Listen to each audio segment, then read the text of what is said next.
Hello and welcome to coverage of the World Championship here in Nice, France. I'm Marshall Sutcliffe in the booth with Randy Buehler. Let's meet our players. My name is Yuuki Ichikawa from Japan. Top Pro Point Japan. Hi, I'm Floch. I am from Slovak Republic and I am Pro Tour M15 champion.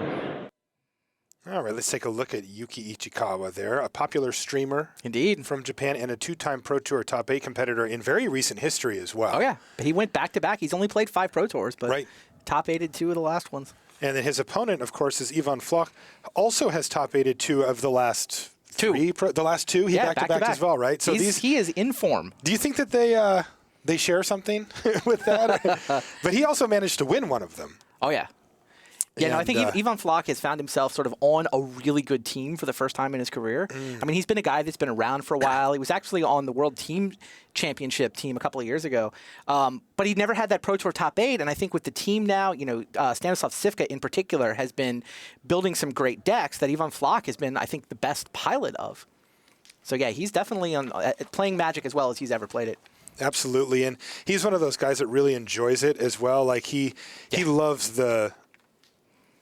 I don't know, just being in the hunt with all of this stuff more than in so many of them. But this is a nice start from Yuuki Ichikawa. Yuuki Ichikawa. This is another of these white-black aggro decks, similar to the one Watanabe drafted. This is not a deck I see a ton of online, but there are apparently 3 or 4 copies of this archetype floating around the field of 24 here this morning. He just went Fallen Ascari into Dauthi Mercenary. Seems like a good curve. Yeah, and Floch hasn't actually played anything yet, and he is going to be under a lot of pressure very, very quickly. I look at Floch's deck, by the way, and this is... I don't understand how he won the first round. I just saw a main deck Tangle in his hand. This is a Storm deck gone bad. He's got 2. Oh no! He's got 2 Frantic Searches. Like when you look at the sideboard and you see High Tide, Mind's Desire, you know that they tried and failed to get the Storm deck. So he's got 2 Frantic Searches and a Palinchron. He's got all the untap to go with his High Tide. What he did not come up with was a victory condition. I'm gonna guess he never saw a Tendrils. He never saw a Brain Freeze. So he's got the ability. He's got some of the Storm parts, but when this archetype doesn't actually come together, you just get train wreck drafts. And now I say that, but he's 1-0. He clearly won the first match. I just don't entirely see how. Well, right now, Yuuki Ichikawa gets to take a look at Floch's hand. And I wonder if Yuki's like, well, I think I can beat this. And the reason he's looking, by the way, is he plays Mesmeric Fiend, which he's got 2 of. It sounds like Lars Dom just fired off another. We already saw Balance today. Let's scratch Armageddon off the list as well against Dani. And hilariously, Ichikawa actually takes Tangle from Floch here. Sure. Because it's the only relevant thing. I like it. Yeah, Floch is going to cycle Krosan Tusker. He does have 1 Breath of Life. So he can do the cycle of Fatty, reanimate it with Breath of Life plan. But he's only got the 1. He's got a regrowth. I mean, he's got basically value cards. He's got a bunch of cycling. He's got a couple Brainstorms, Factor Fiction, Obsessive Search. Like, he's got a whole bunch of card draw. But he literally has, like, 4 creatures in his deck. Palinchron, Baleful Force, and, Elvish Aberration, and a Tusker. The end. Yeah, it's a cycling deck gone bad, but you know what? Good players can stitch wins together, even when they're piloting a train wreck. Yeah, especially when he's got some access to Frantic Search and stuff for card selection. And that kind of thing. But in the meantime, Ichikawa is putting the beatdowns on here. Yep. Fallen Ascari, Dauthi Mercenary. Yeah, we get the update. Lars Dom did, in fact, win that game against Dani. Yeah. Armageddon. Dani's even taking damage from his own mana vault, it sounds like. Oh, brutal. Yeah, it did not last very long after that. Yeah, usually when the Armageddon resolves, it's because the opponent or the person playing is in a good position on board and can close out the game quickly. It's of course. Really, really tough to recover. Something has to go weird. Second Mesmeric Fiend from Ichikawa. Yeah, he had 2 of them. He decided to develop his board first and then fire them off. And he is just picking apart Ivan Floch's hand here. And Floch does not look happy about it, and you can't blame him. He doesn't have that many tools to work with anyway, and when they keep getting picked off, it's getting tough. There's nostalgic dreams in his hand. He went really deep, Andy. Oh, yeah. Oh, man. Yeah, you do what you got to do. When you try to go Storm and you don't get there, things get rough. Yeah, this is ugly. I would not be shocked. Like, Floch is definitely up against it here as far as trying to pull out any more wins. Yeah, he's trying to decide whether he wants to respond to the Mesmeric Fiend by, for example, cycling a Choking Tethers, Right. casting a Frantic Surge, cycling an Elvish Aberration. I mean, those are... Maybe he's casting got Frantic Surge and Choking Tethers. He's got a surprising number of things he can respond He with. really does. None of them do much, but they all do a little bit, and he'll... be Ichikawa disappointed. had just this sort of amazed look on his face. Like, what are you trying to look at it? But he's patiently waiting.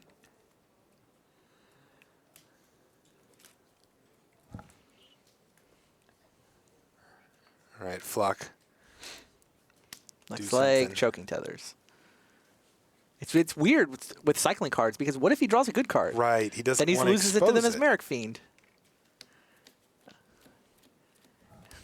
He drew another Nostalgic Yeah, Dreams. he drew the other Nostalgic Dreams. Oh, man. These things happen. This is exciting. I mean, this is just insane. I have to see how Ivan wins a game. With, you know what I mean? Like, He's already won 2 of them. I know. I want to see it. Who did he beat in the first round? Do we know?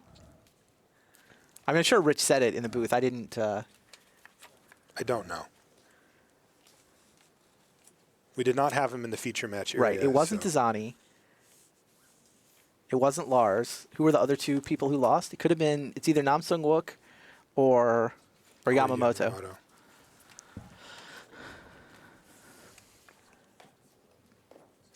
So Patrick Chapin's picked up his first game against Paul Rietzel. Nam Sung Wook was the person that lost to Ivan in the first round, by the way. Okay. Chapin Rietzel's kind of an interesting match because those 2 guys tested together. And we talked about how, various little splinter groups got Yeah. together to test for this. I mean, the Chapin and Rietzel worked together. Again, the Peach Garden Oath worked together. I think Channel Fireball had 5 as the only group. It's actually the only group I heard of that had more than 3 or 4. I guess the Europeans all worked together. There's 4 of them. But anyway, Pat and Paul here forced to play in round 2. Chapin's deck looks super sweet. He's got double Lightning Rift, sort of a blue-red control, a bunch of cycling cards. He's got a Torch, 2 Lightning Rifts. Ooh, a torch? Yeah. That's Karavek's torch, by the way, for those following along at home. How do you feel about 2 Prophetic Bolts in your blue-red control deck? Oh, I feel great. Yeah, I'm sure Patrick does too. That card's so good.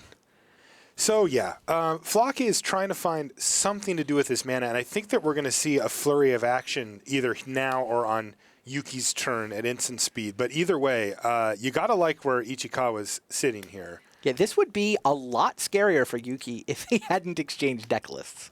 Right. If he hadn't seen the deck list, this is clearly the Storm deck going off, right? Yes. You look at your opponent's hand, you see Nostalgic Dreams, Frantic Search. This is the Storm deck going off. It's just, there's no finish. This is insane. So, Floch just Nostalgic Dreamed for the 2 spells that he had cycled before.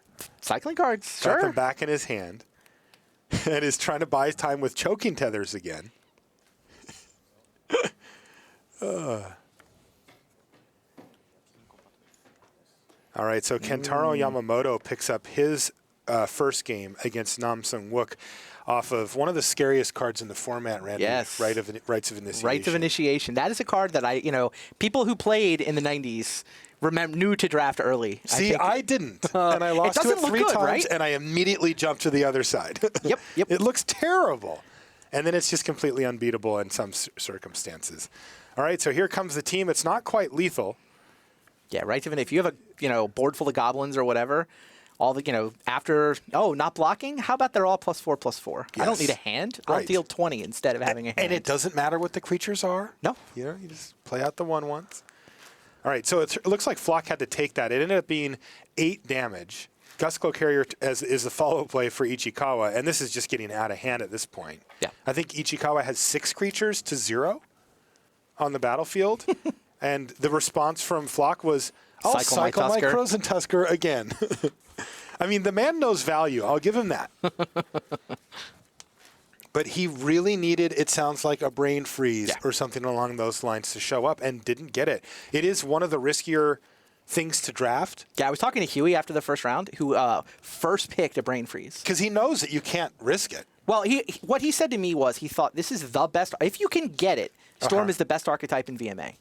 Wow. That's what he said. If you get it, it's the best archetype in VMA. And he sat down at a pod, which was just ridiculous. I mean, ridiculous even for this tournament. Yes. Right. He's surrounded by Owen Turtenwald, Yuya Watanabe. You know, next to the hem is like Shahar and Paolo. It's just that table's absurd, even for this field. So he's just like, you know what? The pack was like Vizara or Brain Freeze.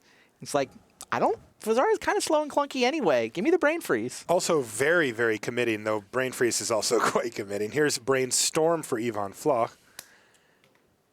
who plays a land. He's going to lean on these choking tethers, but I don't even know if that's enough. No, he's not. It's like, even this turn, I mean. Like, because Yuki knows about the choking tethers anyway. He can hard cast it and tap 4 things, right? 4. I'm saying Still I don't think that's enough. Yeah. No, you're right. Remember that the Mercenary can get pumped as well. He played the Gusglow Carrier. That's sitting up there.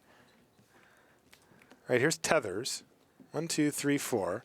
1, 2, 3, 4. Fiend. It is, but here's Shelter anyway, which is going to do it. Wow. So Floch almost stayed alive for an extra savaging. turn, but really had nothing going on. Right. And that's kind of the problem that we see here, is that he just doesn't have anything really to play up to. And we'll bring you more of this match after these messages. Play like the pros by jumping into a Vintage Masters draft right now. Vintage Masters draft is available until December 10th. Join the fun by downloading Magic Online at www.mtgo.com. You've watched the Pro Tour. How about playing on the Pro Tour? Qualifiers for Pro Tour Dragons of Tarkir start December 13th, with winners earning an invitation and airfare to Brussels in April. Visit magic.wizards.com/PTQ for more information.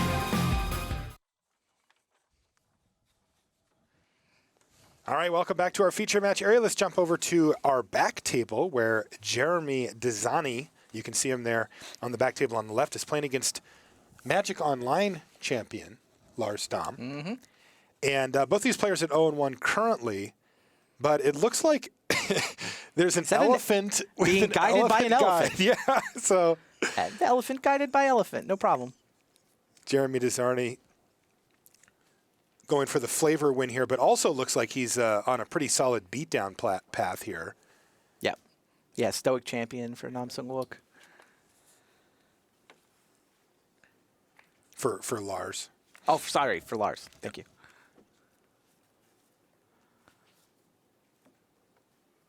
And yeah, it looks like Dani has a pretty nice board state here, and Lars is going to have to come up with something. Ooh, Predator. Predator Flagship?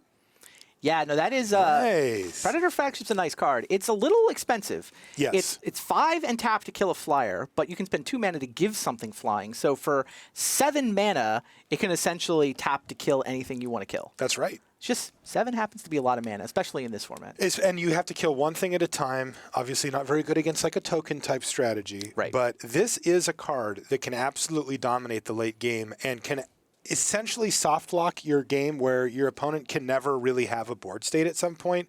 They have to try to set up a weird turn where they play 2 spells at once, and even then they only get to hit once. Yeah, the tricky part is getting to 7 mana and setting that up. And I think Right. Lars is down to 6-ish life at this point. Oh, yeah. Ether Mutation Yes. removes his only blocker, and Dani's going to force a game 3. Yeah, it looks like Dani was in the driver's seat from the get-go. Yeah, Lars actually had his Armageddon in his hand, too, which you do not want when you're behind on the board. The old Armageddon Predator Flagship deck. Oh, gosh. Yes, now that you mention it. They just Yeah. do not. That is kind of a nombo. That's right. So we're watching Vintage Masters here at the World Championship. We are in Nice, France. And So I was thinking more about this Ivan Floch deck. Rashad walked over to our window here, and his take on Ivan Floch's deck is it's basically Turbo Fog. it's Turbo Fog. It's Turbo Fog. I kind of get it now. It's like, okay, you just have to find the Palincron or whatever, and you just fog every turn until you win with your 1 flyer. I just can't wait to see if he can actually make that happen. Because that's Apparently it very worked in the first difficult round. to Yes. stitch together. Yes. But, I mean, if anybody knows how to stitch Yes. train wreck drafts together, it's Rashad. It's a lot of practice at that, right? Well played, Randy. All right. Meanwhile, So on our other table, we've got Kentaro Yamamoto versus Nam Sung Wook. the Goblin's Mirror. Yeah, it looks like a goblin-y mirror here. Beetleback Chief, of course, being one of the best ones. And there's a Griffin and Reckless Charge on the flyer. oh wow, hit you for 5. Yeah, I feel like the Goblins are one of the best archetypes. It's often mono red. Sometimes you splash. White and black seem like the best splash colors. There are probably enough goblin cards to support 2 goblin drafters. Although you'd rather be the only guy. I mean, I really prefer with goblins, I want to be past the goblin cards so that I know I'm not fighting anybody anywhere near me. Right. Here's Commando to take down the Mist Moon. Is there a creature to come back? No. Mist Moon's the first creature to die. That's like pretty nice. Yeah, When you can let them not get value from their Griffin. Yep. Is that a drill sergeant? Yeah, it's a drill sergeant. Okay.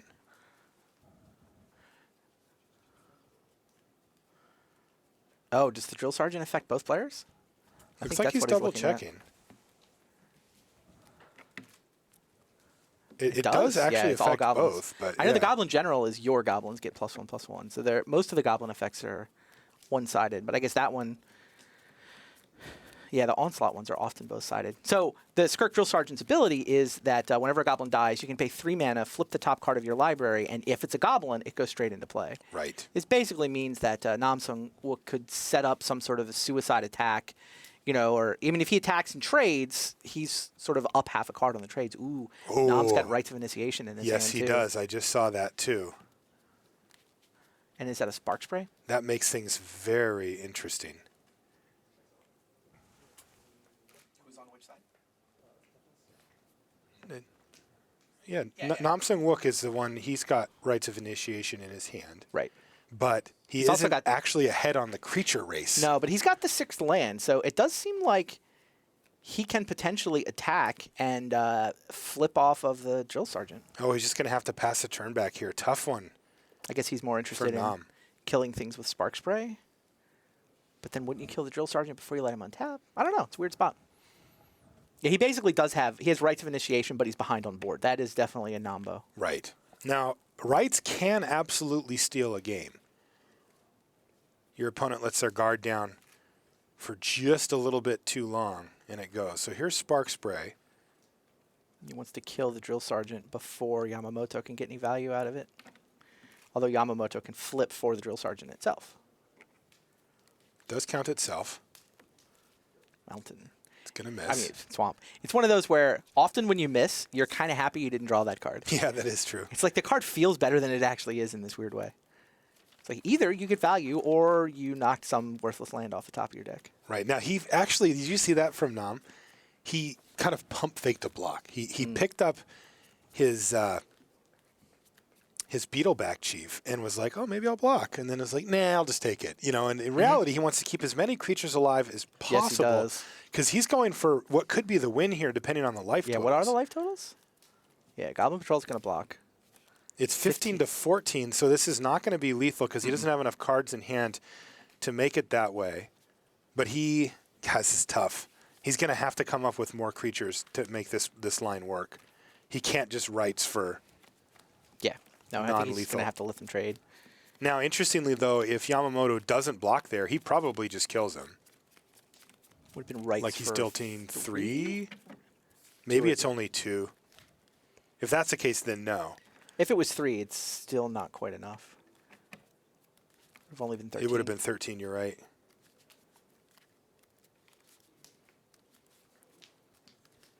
Okay. Rocky Tar Pit hits the bin to go get a swamp. It looks like Yamamoto's on some type of a splash for his black, as all the cards we've seen are red here, right? His graveyard's full of red cards, everything on the battlefield. Our spotter says there was a living death in What? game 1. Wow. That's deep. Super powerful card. It is. You have to set it up right. And the thing is, the goblin set can actually do that quite nicely with Oh, wow. sacrificing its own goblins. How was there? I'm looking at Yamamoto's deck. I do not see this living death. This deck looks great. 3 patrols, 4 drill sergeants, Hulk and Goblin, 2 war chiefs, 3 matrons, a general, a ringleader, a goon, and 3 commandos. Living death's in the sideboard. Maybe that was a game 2. Could be. I mean, Is this a game 3? these games go very quickly. This is, I believe, a game 2. We have Kentaro Yamamoto up a game from last check.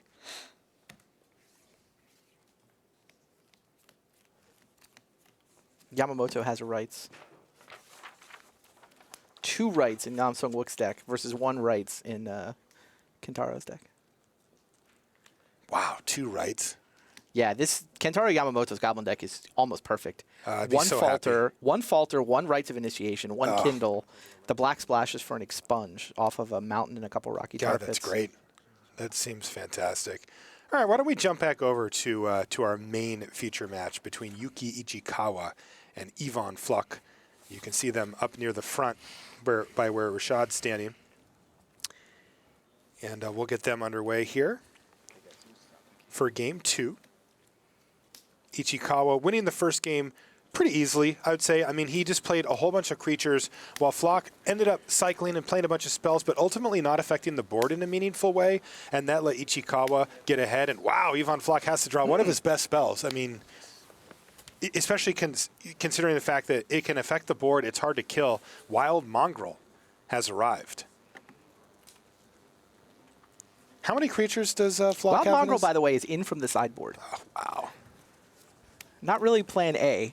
No, there's Benevolent Bodyguard into Carnophage. So you can see that Ichikawa has, similar to the deck that we saw Yuya Watanabe draft, a very solid, low-curve, black-white aggressive deck. Yeah, it seems like even Floch boarded in quite a few creatures. He saw that basically his opponent, Ichikawa, is just on the good curve black-white aggro deck. So Killer Whale came in from the sideboard. Wild Mongrel came in from the sideboard. I'm going to guess that the Aquamoeba came in, Simian Grunts as well. There's a giant Mantis in the sideboard. So Floch made the conscious decision to play, instead of playing mediocre creatures in a mediocre deck, he's playing this sort of Turbo Fog variant. Yeah, his Game 1 deck is a Turbo Fog deck. Why Yeah, don't you here's explain, Simian by the way, Grunts. what Turbo Fog is for people that haven't seen that type of deck before? Can I watch Simian Grunts eat a Carnophage first? That's what's going on here, right? Yeah. Simian Grunts is good times. It looks like it's going to eat the Can he eat the bodyguard? Yeah. Yes. Get in Flash for 2. and a 3/4. All right, so Ichikawa, is there a follow-up play? There is. It's a Soltari Trooper, a pretty nice one, too. Floch remembers to pay the echo cost for his Simian Grunts. Wow, this version of Floch's deck looks way better. I'm surprised that he didn't start it. Right. Like, I mean, I know it's not exciting to play Killer Whales and Simian Grunts, but it feels like going for like a wild niche strategy is very risky. I wonder if the upside's even there, you know? He won the first match. It's true. All right, he's attacking for 5 here, though, so this little curve out from Floch is working out pretty nicely for him as he's actually just racing Ichikawa at this point. Yeah, Mongrel Grunts can totally race Carnophage Soltari Trooper. Absolutely. Remember, the Trooper's not going to be able to block. It has Shadow. And the Carnophage, well, it just did 1 damage to Ichikawa there on that turn. And the best it can do here is make Floch discard a card to his Wild Mongrel. Yeah, Floch set up to play a turn 5 Killer Whale too. Huh. This is a much different look. Yeah. Floch seems to have adjusted accordingly. He finds himself down a game here in round 2 of Vintage Masters draft, but looks like this curve out might earn him the second game, depending on what Ichikawa comes up with over the next couple of turns. All right, Kentaro Yamamoto has defeated Nam Sung Wook 2-0. Yeah, he looked like he was in good shape. His deck was really good too. Yeah, Nam just wasn't able to find enough firepower to get that Rites of Initiation through. Normally, all you need is a Beetleback Chief and a Rite sometimes, but yeah, it looks like that Carnophage is going to sit back and be eaten. You gotta love fetch land for scrub land as a man to fix your mana. That's pretty sweet. Yeah. Yep, of course, the original dual lands are in Vintage Masters as well. There's a Gustcloak Harrier for Ichikawa. But that's also not a particularly great blocker in this scenario. Yeah, the old art doesn't say on the type line, but it is a swamp and a plains, of course. Yes. It's Accessible. beautiful, by the way. I love those. I love the stripes and stuff down in the text box. That is vintage. Yeah. I like the sky. It's just blue. You know. I also like the decision for the card viewer to go with the beta version, not the revised one that's in play with the white border. Yeah. I like that too.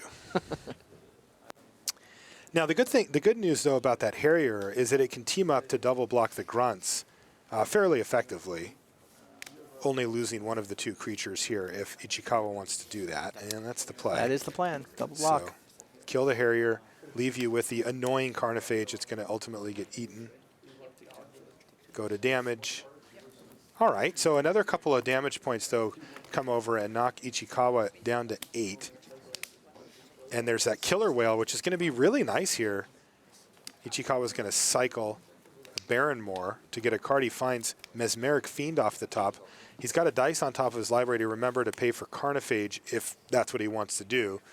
But he has to recognize that as he falls even further down in life. Yeah, that Killer Whale could be a big problem for Ichikawa here. Floch can send it to the skies. And Ichikawa's going to have a hard time even chump blocking it. It's also just huge on the ground. 3/5 is quite big.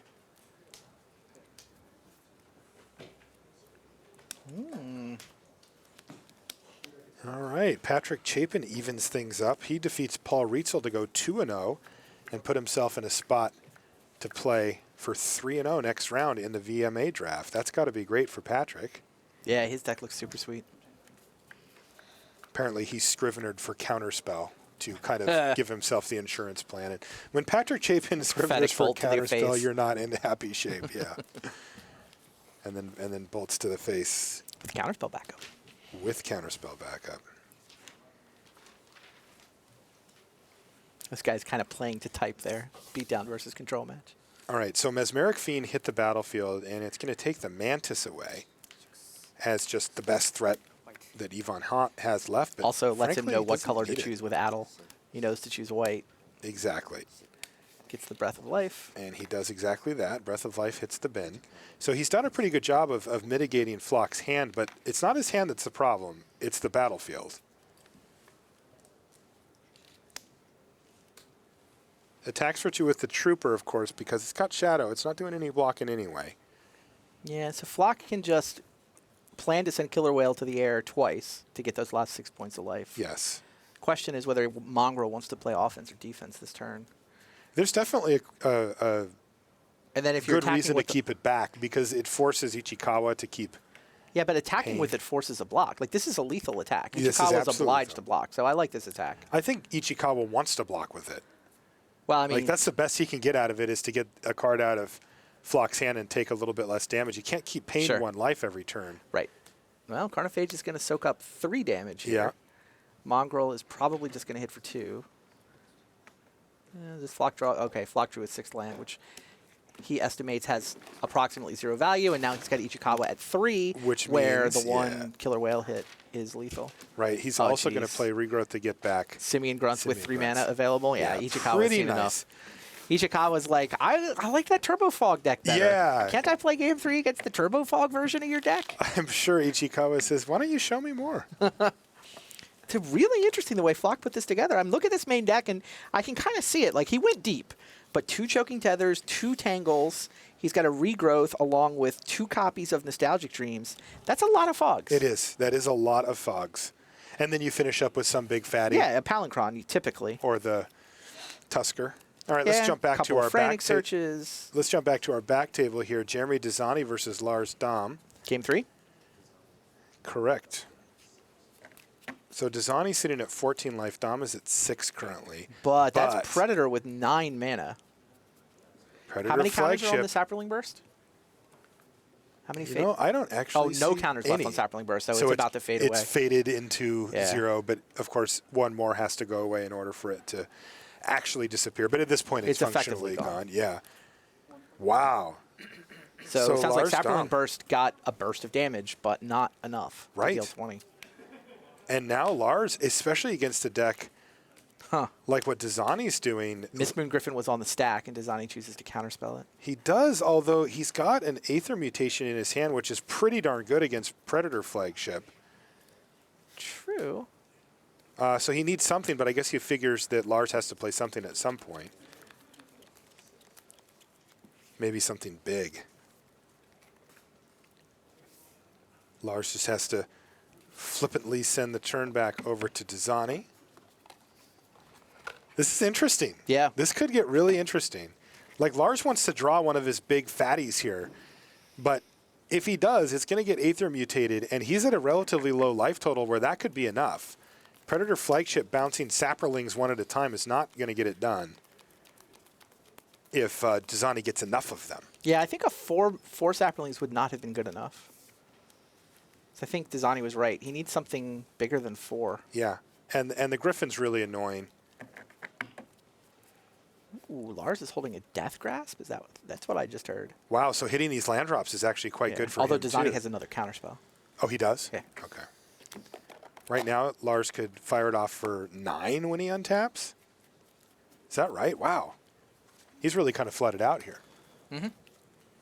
Not the end of the world with Death Grasp and Predator Flagship. But No.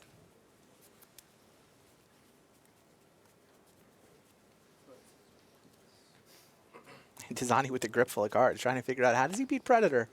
I mean, this is a guy who's relatively new to the scene. These are new cards to him. I don't know how much VMA he's actually played. I mean, I'm sure he put in at least a couple dozen drafts on Magic Online. Right, but that doesn't mean that you've seen Predator Flagship. Right, it's rare. Yeah. And it also doesn't go in every deck. Right. All Is right, this so a Frantic Search, discarding Obsessive Search triggers the Madness to get an extra card draw. So he's now up a card with Frantic Search instead of being even. I mean, Or even instead of being down a card. I mean, his hand is insane, right? Like, he's got, what, 5 or 6 spells? 9, 10 mana on the battlefield? Counterspell, 7. Aether Mutation. But how does he actually win the game? Well, I think the way he wins the game is by having Lars cast something big enough to Aether Mutate. I think, wow, playing And Tranquil then he Thicket counters rather it on the way back down the second time, and he battles with Saprolings. Now, if Lars picks up on this as an option, he knows that Dani has the Saproling outburst. Right. He could. Does he have enough mana to just play lands until he can Death Grasp for the full amount?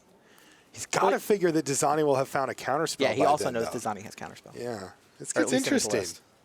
Also, he doesn't have that option because it looks like Dani- Lars hasn't found anything. Also, I believe Dani's the one who's going to get decked. I mean, he just cast Frantic Search. He cast an Obsessive Search off of it.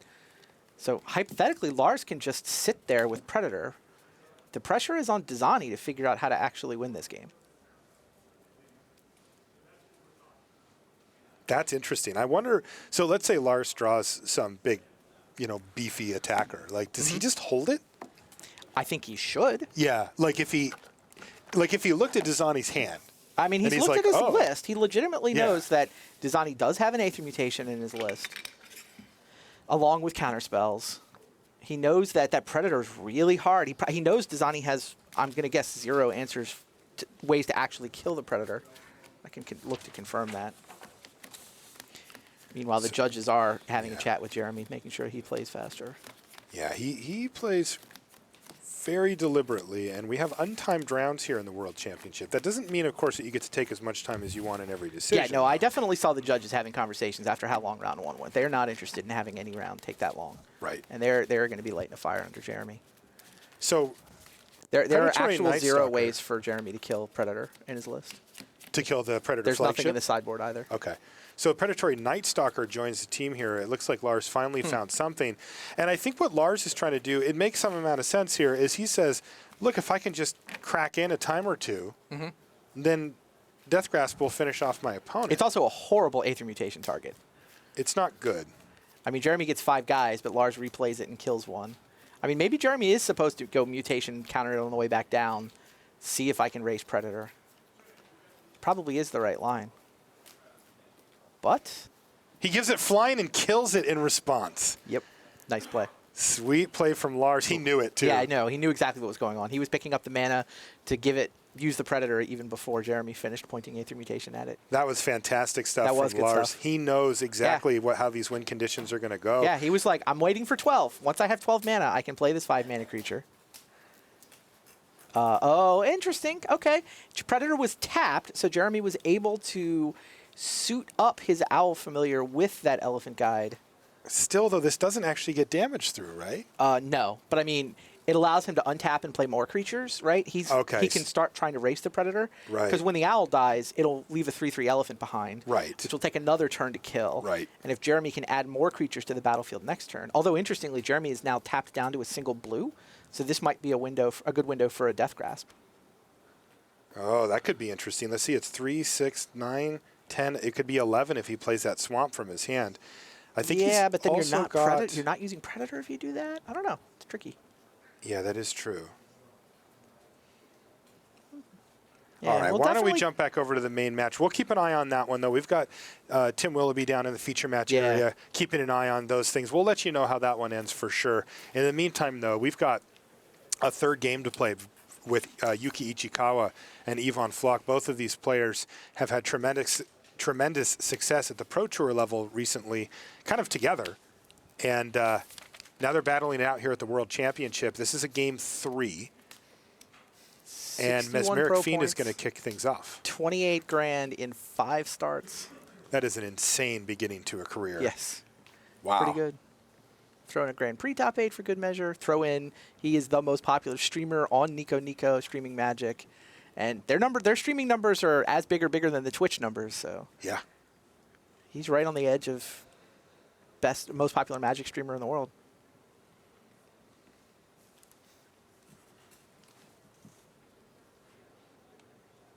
And he's got a lot of cards to look at with a turn 2 Mesmeric Fiend. I see a Choking Tethers. There's a Factor Fiction for Floch. That's pretty nice. And he took the Factor Fiction.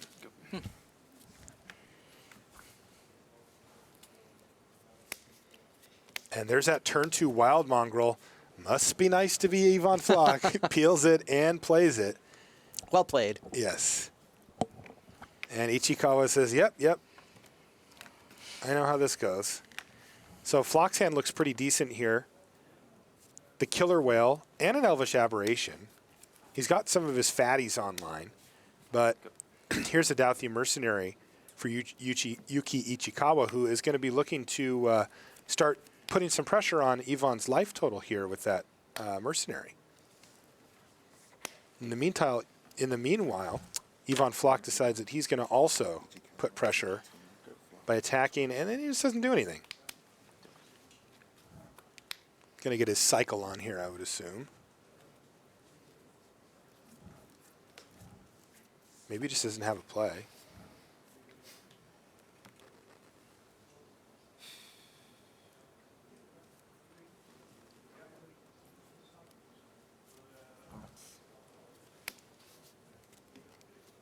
Okay, there it is. Choking Tethers gets cycled to tap down the Mercenary. Mesmeric Fiend hits the red zone to drop Floch down to 19. And are we going to see that Gust Cloak Harrier from Ichikawa? I think that's his best play here. Yep, nice curve out again from Yuki. He went 2-drop, 3-drop, 3-drop in a tap land, so pretty nice. And there's a Brainstorm from Floch. And he finds another Brainstorm. And I think a Nostalgic Dreams. Did he keep those in? Apparently. Thoughts on Brainstorm in VMA? It's only okay. Like, it's good in the Storm decks. You rarely have enough reshuffle effects to turn it into true card advantage. It's usually, you draw a card. I actually, Obsessive Search, I think, is good more often than Brainstorm. Even though you're down a card with that. No, Obsessive Search is you draw a card. Obsessive Search, not Frantic Search. Not Frantic Search. Sorry. But, I mean, Obsessive Search means suddenly your Frantic Searches are even instead of being down a card. Right? Your Wild Mongrel activations, your Aquamoeba activations. Like, Brainstorm's only okay. I mean, I think that if you're in Storm, it's good. But I don't think it's actually good in any of the other archetypes. You just don't have the reshuffle effects to make it truly good. I mean, if you're trying to stitch a train wreck together into something playable, then whatever, it gets you a card deeper in your library toward your 3 good cards. Or your 7 fogs, depending on your plan. First things first, attack with Wild Mongrel. That gets through, drops Ichikawa down to 16. And there it is. Watching the other game on the other screen, by the way, Dani has just unloaded his hand. Aberration, Aven, Elephant. He's doing his best to race Predator by just feeding all his creatures onto the board. But an Expunge from Lars and Predator activations, I don't think it's going to work. Okay. So he tried. Yeah, no, he's fighting the good fight, and he has to. So Floch did find Oh, there's an edict. Chainer's edict flashback, too. he did find a way to shuffle away Oh, the nice. cards he didn't want. So that's kind of nice. Nice, the nature's lore. Yeah, a little nature's lore to shuffle those unwanted cards. He's even left himself with a brainstorm in hand. Looks like Legacy Masters here. In the meanwhile, Yuuki just kind of doing what he does. You know, he's curving out. He's applying pressure. He's disrupting Floch's draw a little bit with the Mesmeric Fiend. And he's looking to be in decent shape here. There's another Fiend. And we're going to see a cycle, though, first.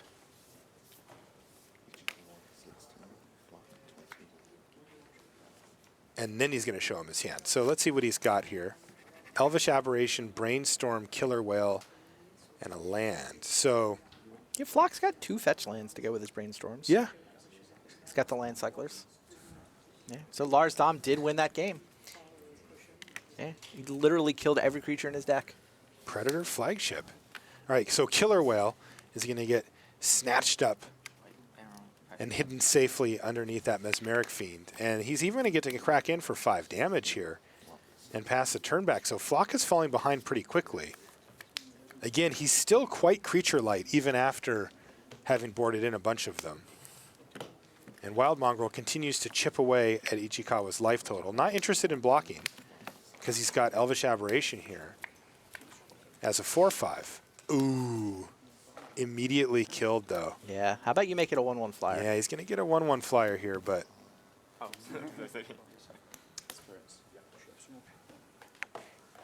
Afterlife does that.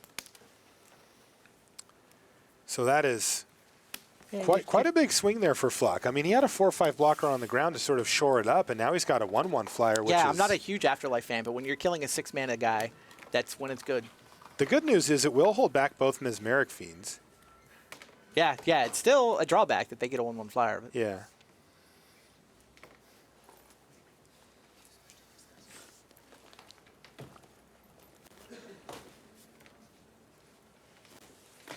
Looks like a pre-combat spell here. Ooh, Imperial Armor. Although it's not big, it's only +1/+1.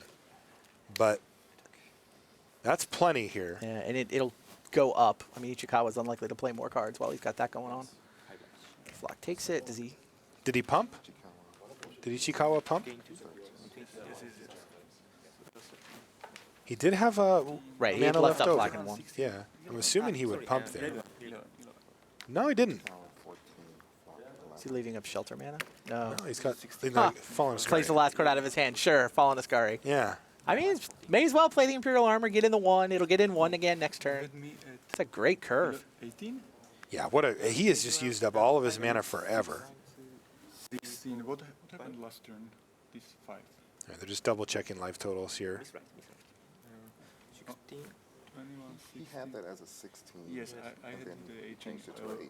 You attacked last turn with these 3. Right? Renewed Faith, I think, is the card they're missing. 19 and gain 2. Yeah, I think Yuki just pointed to the renewed faith in. And So Yuki is explaining Ivan's life total Well, I to don't Ivan? know. I think I'm right, but I just want to be sure. Last turn, did you play this guy last turn or no?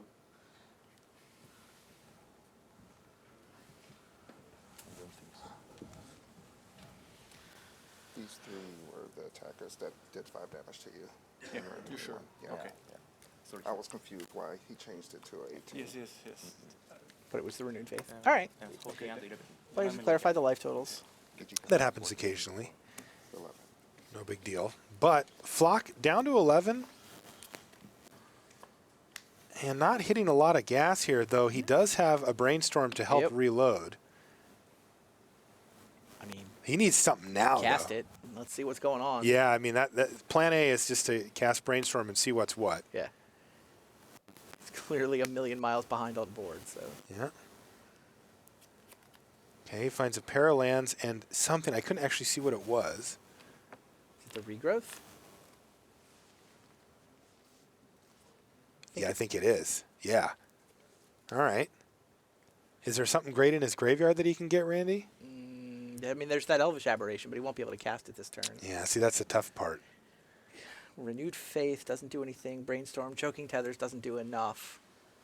I mean, if he was in Turbo Fog mode, he could, regrow Choking Tethers, but there's so many creatures. Choking Tethers isn't even a fog because Ichikawa has gone so wide. Yeah, he still gets to get in for 1. It'd probably be an effective fog considering the blockers from Floch. Yeah, the fact you've got the 1/1, the Mesmeric Fiends aren't really attacking, so Choking Right. Tethers is still. Even then, we're talking about here is not great, right? Yeah, we're talking about ways ways that he can only take a little bit of damage next turn. Right. Yeah, those Mesmeric Fiends are doing such work for Ichikawa. You think Factor Fiction and Killer Whale would help Floch's position? My goodness. I mean, Killer Whale shores up this pretty nicely for Floch.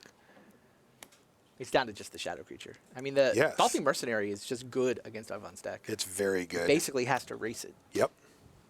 It forces him to race, and Floch's deck is just not built for that. He's trying. Yeah. No, I'm impressed with the way Floch has been playing. He won a match. He got this to game 3. Yeah. He's fighting the good fight That is true. against obviously super good opponents. But sure looks like it's going to be Ichikawa playing Pat Chapin for the 3-0 spot out of this pod. Yeah, if I had to guess right now, that would be the case. Especially given that Floch, he's not going to have much removal. Those Mesmeric Fiends just sort of get to sit there forever. Yeah. How surprised are you that it's Dani in the O2 match?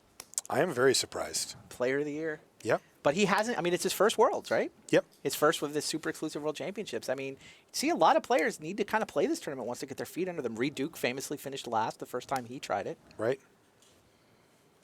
Obviously, came back to finish second last year. So it seems like Dani might take a year to get his feet under him at this level.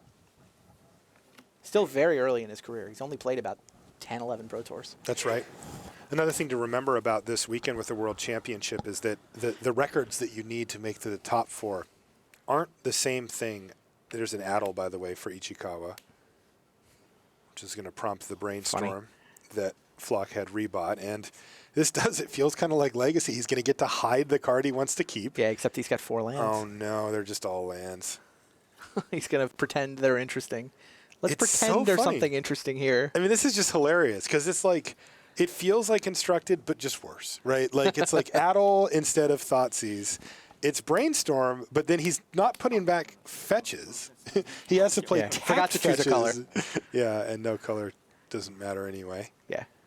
But anyway, the record you need it's a to great top point you 4, make. though, is a lot 14 less. rounds, 7 and 7's not going to get the job done. But, if somebody runs away and steals all the wins like Shota did a couple of years ago, you could see 8 and 6 sneak in. It is possible. 9 and 5 is probably in. Right. So we have to remember that for You've got 4 Dani. losses to give. yeah. I think 10 and 4 will make top 4. 9 and 5, I think, will probably be coming down to it. I don't think you have to sweat the first couple of losses. I mean, obviously 0-2 is not nearly as good as 2-0, of course. But Dani's still got time to come back and get into this thing. I just think with that 0-2 start, with people are going to start pressuring him for pace of play.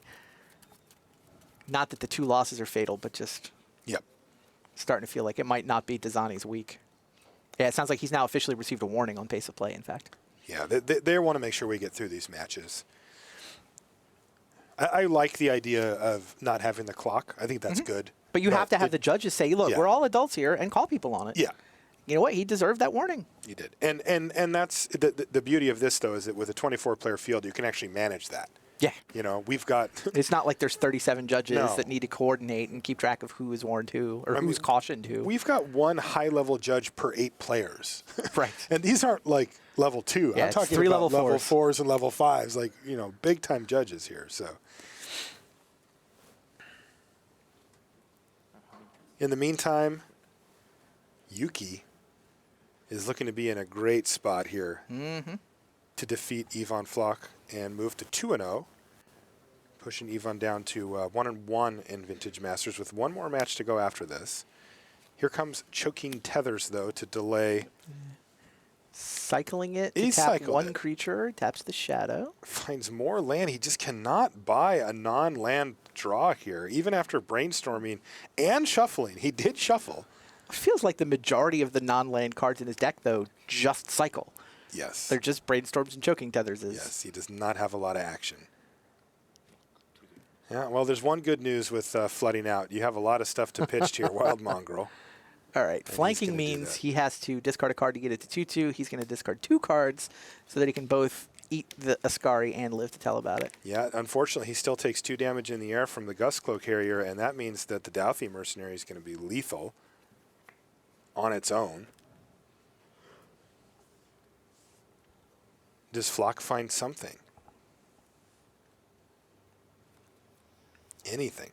Oh, he found Sapperling Burst. And it's not good yeah. enough. Sapperling Burst does not make shadow creatures. Nope, it sure doesn't. And it looks like Ichikawa is going to get to play in the finals of his pod. Yep. And That's where you want to be. And try to be 3-0. And Floch has to just smile and say, well, I got a game with my Turbo got a Fog match. deck. Yeah. And he's got a match and 1 more to go. And like you said, I mean, sometimes your deck doesn't get quite to where you wanted it to be in Especially draft. when you try Storm. Right. And I mean, there's some people who think it's just a trap. Then there's other people like Billy Jensen who apparently you think it's a trap. I do think it's a trap. There's so many people trying it that I did not want to fight. So, yeah, I am super interested to hear from Huey, though. It's William Jensen is a guy I heard. Like I said, I talked to him. He said, if you can get it, it's the best deck. That doesn't sound like a trap to me. So, all right. Well, why don't we hear it from him? Let's send back over to the news desk and Richard Hagan. All right, thank you so much to the guys.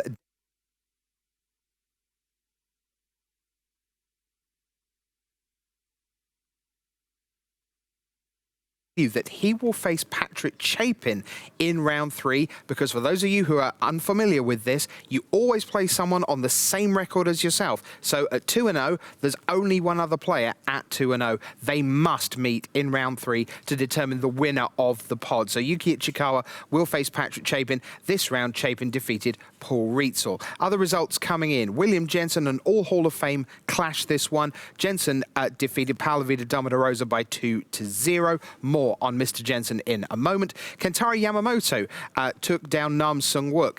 So that puts Nam down to 0-2. Kentaro Yamamoto at 1-1. Owen Turtenwald is off the mark. He's at 1-1. That means Willie Adel of Brazil is down to 0-2. So he will play to avoid the 0-3 in his next match. Li Shi Chan 1-1. That means Yuya Watanabe, who we saw feature draft with his triple Carnophage super aggressive black-white deck. He is now at 0-2, the double player of the year, the winner of the Players' Championship in 2012. He is at 0-2. And the last result I have in front of me right now, Stanislav Sivka will play for the pod win. He is at 2-0, and that's because he has defeated Josh Utter-Late. And also just coming in, Jeremy Dizani now at 0-2, Lars Dam 1-1. So what we're going to do, we're going to hand you over to Brian David Marshall at the video wall. He has an extraordinary deck tech lined up because there's a lot of controversy over blue-black. Is it a trap? Is it just the best deck in the room? So it is time for Draft Tech with Brian David Marshall and William Jensen.